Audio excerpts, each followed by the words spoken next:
Welcome to Living Ultra with Harvey and Kelly, where we talk about all things ultra running. And today we're going to talk about a really hot topic right now because there's lots of these races coming up, and it is the backyard ultra format. And who better to ask than you? Oh, thanks, honey. So the format is 4.167 miles every hour on the hour, and you're basically doing this every 24 hours. You're covering 100 miles. So question number one. What is the best strategy with pacing? So there's a lot of talk in people running like fast, so then they get back and they have more time to rest, or people running like an easier pace where it's less effort, but then they have less time to rest when they get back. What do you recommend? Well, I don't know anyone that's won the race by winning the first lap. We'll say that. But basically, I feel like pacing does have a lot to do with the individual. So, I mean, some people like to run a bit quicker so they have more time to rest. But there is sort of a calculus to it. And if you're pushing your laps where you're only getting like 3 or 4 minutes, then it's harder to hang on for longer periods of time. Uh, but then again, if you're running like 35-minute, 40-minute laps, you're going and you're using a lot more energy perhaps than if you were to run like 5 or so minutes slower than that.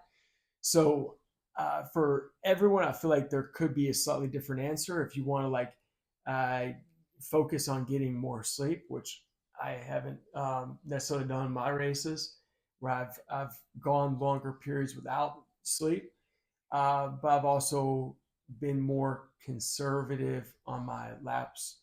So for it also matters a lot on the venue. So I mean, for example, Biggs is a tougher venue. It has about 350 feet or more climbing on the daytime trail loop, and there's a lot of like rocks and roots and turns. So that's different than if you're running a backyard ultra that just happens to be on a very like firm surface with no obstacles and like no major changes in like hills and stuff like that. So all those are really important to think about. Okay. But I would say run an effort that feels relaxed enough to you. Okay. Yeah. All right. So how often do you change your shoes? Do you change your shoes between the trail loop and the road loop? Is that the only time you change your shoes, or do you change them at other times too? Between the trail loop and the road loop, is that the only time you change your shoes, or do you change them at other times too? Or throughout the race as a sort of incentive to myself to it feels great a lot of times putting in new shoes. So with Biggs, I believe I this year I had new shoes I shifted out of or into every like 150 miles. So even though I could have wore shoes to like 300 miles or more than that, it was nice to shift to new shoes. So when you say shift to new shoes 150 miles, do you mean you ran 150 miles before putting on a different pair of shoes? Yeah. So then you ran your trail loop and your road loop in the same shoes? Yeah, in that race I did. But it depends again on the race. Like I mean, if you're running in like an area that has a lot of like mud, then I'm gonna wear my trail shoes. But for a race where it's dry, yeah, I can usually get away with wearing the same shoes. But it depends on like the surface. How long do you recommend somebody run in wet shoes Really, before like changing? it depends so much on the situation. Like, for example, if it's actually stopped raining and it's dry, it'd be great to shift into new dry shoes immediately because you just waste less energy because the shoes are lighter. You're not going to like beat up your skin as much. But if it's still raining, then a lot of times I would just wear it like Yeah. for the same amount of time because it really doesn't matter. How many pairs of shoes did you go through at Biggs? So I had, I believe, like maybe 4 pairs of shoes that I wore throughout the race. Okay. All right, next question. Nutrition. Do you eat every hour? So every time you come in, are you eating? And how many calories are you taking in if you are? Yeah. So with the race, I'm constantly drinking Tailwind, and also I'm like aiming to definitely get like maybe somewhere around 300 calories an hour for myself personally. That's different for everyone.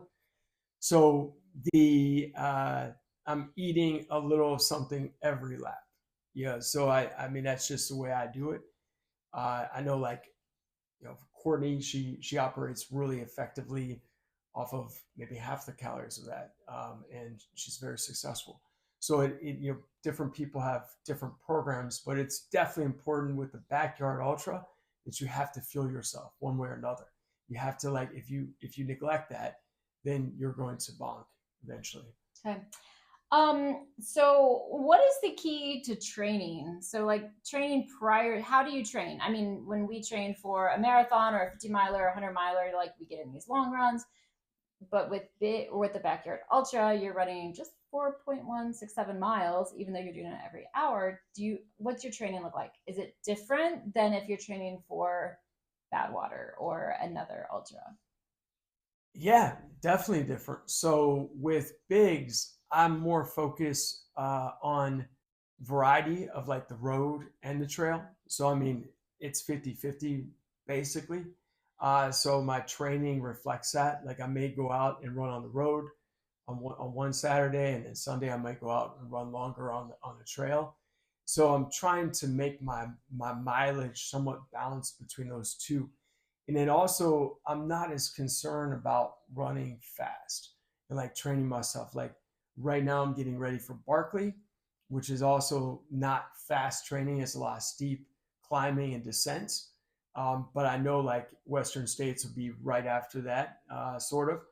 And so I'm also incorporating some speed elements now. Important to just condition yourself, the variety that you'll experience. And so you focus more like time on your feet and less Yeah, about mileage. a little bit more about time on my feet, a little bit more just relaxed running at slower paces too. Yeah, so and I guess you'd say like for other people, I suggest like fueling and running would be smart. Like that would be a really good idea. But yeah, I'm not as I mean even hiking. Like for example, I also incorporate some hiking, a little bit more hiking than I normally do, leading up to bigs, like on purpose. And that's just because you're naturally going to be walking a lot of miles, and if you only run throughout your entire week and you never walk, it's going to really feel tired. Yeah. Even though it sounds strange to just walk would seem very simple, but if you're not conditioning yourself to doing different like modes, then you're going to really Yeah. struggle.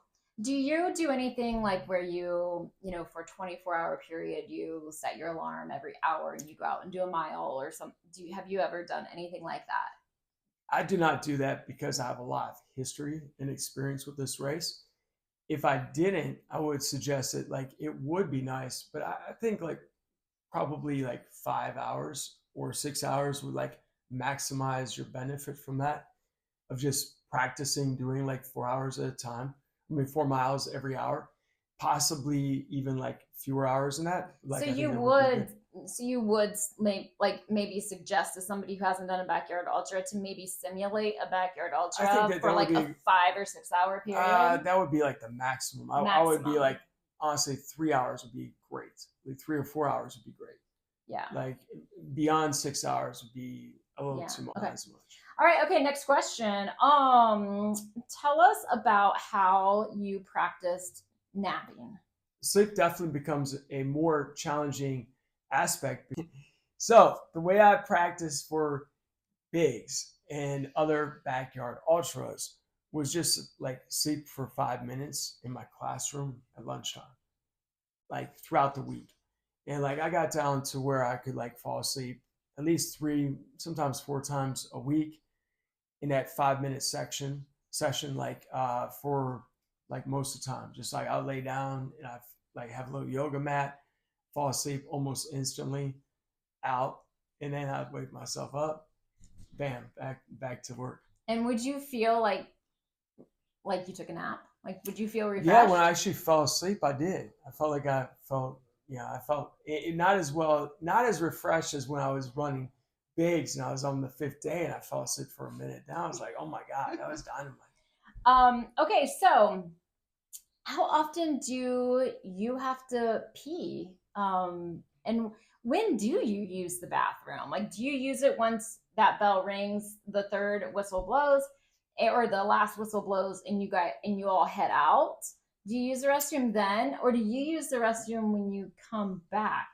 So basically, I generally pee every lap, like important indicator because it does tell you like if you're hydrated and you're maximizing your hydration.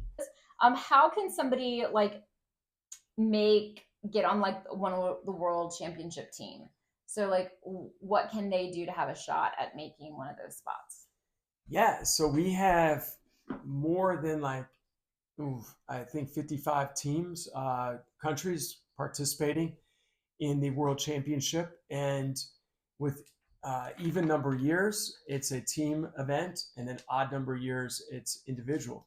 So with the USA team, there's going to be 15 members as well as other countries. And for the US, we have 7 silver ticket races. So well known ones are like the Ohio Backyard Ultra, Capital Backyard Ultra. And if you win one of those 7 races, then you automatically get one of the 15 spots. The other 8 spots go to individuals that have the highest number of mileage ran amongst Americans during the qualifying period. I believe that ends in probably June or July. So uh, that's how you get your 15 team members. And when it comes to the odd number years, for the 75 runners that get to compete in the individual world championship, uh, I would imagine it's close to like 45 or 50 are from silver ticket, like winning championships in their home countries. And then the others are at large. So if someone has like 300 miles, they have a very strong chance of qualifying for the individual.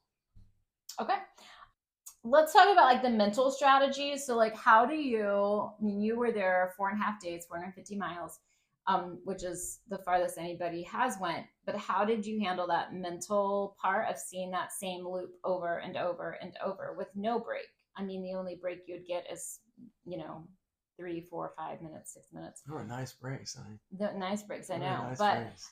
over and over the same loop over Yeah, and over. How do yeah. you mentally? For me, like in that race, every lap also was unique. There was always like some change. Like for example, like the light of the sunlight going to its zenith and like warming up, cooling off, seeing sunrises and sunsets. At nighttime, hearing like coyotes and like the stars. Uh, there was always some element of change, and I always enjoyed like the kind of the other interaction with other people. So like that's always fun for me. In the first day or two, it's more laid back and like pretty much everyone's just kind of chit chatting, and then it it it goes through an evolution there. Like at nighttime, you can listen to music with bigs. So I was always entertained. Like I was So like I'm always thinking also through my mind, what I need to do to the next aid station, etc. so it sounds like you really stayed very present. For the most part, yeah, yeah. I also like at times take my mind somewhere else, and that's kind of I mean, I will like sometimes think about friends that I have in other countries or here, family members, and I'll focus them on for a lap. I have a lot of strategies. It would be impossible for me to include them all here right now because I mean, I literally like 25 things I do. But Well, maybe we should probably do a video on those there you 25 go, honey. strategies. I think people would be interested in Yeah, hearing but about it those. helps like thinking about like family members, friends. Really, like sometimes even putting myself in a different place. That I find is a very like relaxing place, like Portugal. But that might be more easy to do like the in a road section than on the trail because of, What can someone do leading up to the race? So, other than like training or practice napping and practice with their fluids and their calories, like what else can somebody do? yeah, I feel like it helps to definitely look at if you can like survey the course. If you get a chance to go out to it, that's great. If you get a chance to look at a video of the course, just so you can sort of visualize how you plan to like navigate it, and thinking through what kind of like clothing you're gonna want, what your strategies are gonna be for like nutrition, who your crew member is, and like having a conversation with them about how to approach you as well, so that they don't maybe they could like give you more encouragement to keep going on, or they could also give you more permission to quit. So it's important to have a conversation with your crew about what your expectations are and how you'd like them to approach you when you get to a dark spot. Okay. And what about clothing? You mentioned clothing. So, what would Yeah, you do? You have any suggestions yeah. on clothing? I really like the 2 U compression shorts. Those are really comfortable. You don't get the chafing, and they really make you more efficient, and it also kind of lessens your risk for like injury. I feel like pulling your muscle because of the compression. I really liked the 2 U compression socks as well that are like for flight socks. Like they're really fantastic. I wore those same pair of socks for like 3.5 days. You I wore the same pair of socks for 3.5 days? Yeah, I didn't even change out. Really? Yes. And I think just having enough things there is real important too. So like if it looks like there's any chance of rain, you want to have some rain gear. If it's going to be over 28 degrees Celsius, or 80 degrees Fahrenheit, you're going to want to have some really good light colored clothing that's going to be blocking the sunlight, so it doesn't take that energy from you. And you really want to just have kind of visually think yourself through this. What your ideal is in terms of like your pace, how much time you would like to spend at the camp, I etc. I think one of the important things with clothing is, especially when you're going from like daytime to nighttime, is to like get those layers on before you get cold. So if you know that like nighttime's coming, temperatures are gonna drop, like get those layers on first, because I in my experience, I feel like sometimes when I let myself get cold and then I'm like, oh, I need more layers by that time, then it takes me even like more time to get warmed up. So Mm. Yeah, another thing is having some type of clothing where it's easy for you to peel things off. So, I mean, like you may be comfortable when you start off, like in something like that, but then 5 minutes down the road, you're gonna be sweating. You really don't want to like be sweating too much. So, like the hat is really nice. The right. buffs are really nice because then you can just tuck those in your shorts. A jacket is pretty nice. You just take that off, wrap it around your waist. Things that you can like take off because in races like bigs, when you're going through all these temperature variations, like I mean, and especially like thinking about Dead Cow Golly in Australia, we had a shift of like 40 degrees Fahrenheit every day, and it Mm-hmm. was a big change. And it would so you really want to do those things. Like if you're gonna wear more clothing, just be ready to wear stuff that's easy to take off. And then we have one bonus question. Um, do you know what a poop loop is? Do I know what a poop loop is? Well, I ran my first and only backyard ultra. I met some runners. One of them was David I know what a Compton. poop loop What is a is. poop loop then? So I just don't do that, honey. What But is a poop loop? I think that they have to go very fast, or they have to go to the bathroom, and then they have to go very fast to get back. Yeah, you have. Yes, it's a super fast loop. So when you see somebody running a super fast loop, They have to really go to the bathroom. yeah, Really. you're thinking like they're on a poop loop. That means they're hurrying. They're trying to hurry up and get back to camp because they have Oh, to. that sounds kind of gross. Huh? I just can't. I think you should probably go to the bathroom. Like you're allowed to go to the bathroom as soon as you leave. You can go to the Yeah. bathroom and then go run fast. Like that doesn't sound like a good idea to run fast while you're having to go to the bathroom. Yeah. That doesn't sound very bathroom. And That's a then good run. point. Yeah. That's a very good point. Yeah. I like that. All All right. right. So you've heard it here. The Backyard Ultra. Kelly's run one as well down in Kentucky. And I think I've run 7 now, maybe 7 or something like that. But it's fun. It's a fun format because you can continuously push yourself to see how far you can make it. And it's also neat because everyone is tied on the same course the whole time. Yeah. So you get to be with everyone, and you're always returning back to camp. So it's got like a really festive sort of feel to it. And I mean, there's some phenomenal race directors. Of course, Laz is just a character and so much fun that he envisioned this entire thing. Yeah. All right. Any last words to anybody getting ready to go out for their first Backyard Ultra? Just have fun and be careful where it may lead.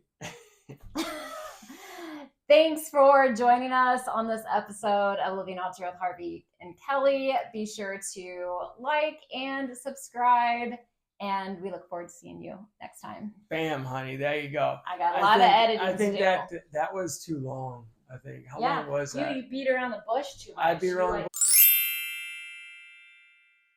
Probably start off with each holding a dog. Chance, what do you think about that? You want to come over here? No, I don't think they want to be in it. I think they do, probably, huh? Are you hitting? Did you hit play? Yes. Okay. Oh yeah. There we go. Oh yeah. You want to grab the other dog? I don't want to grab the other dog. Really? No, this is okay. All right. There's over 10,000. Let's retract that. There's over what, honey? No, you are looking down that way. I was looking at the next question. Okay. Well, let me say that it basically that's great, honey. They're like, oh. It is. So tell us how you practiced. I'm getting to it. Napping. Honey. I'm getting to it, honey. I got to introduce that stuff first. So, oh yeah, that's it. Go. You gotta get it. Get to it. I'm getting to it. Calm down. And after the lap takes off, or like when you come back. So, I'm getting to it, honey. So basically, I pee every hour, and that's great. That's great. Okay. Go ahead. Got lots of outtakes, honey. That's Go ahead. Good. Go, Harvey, stop it. Just come on. I'm coming on. So basically, I pee every hour.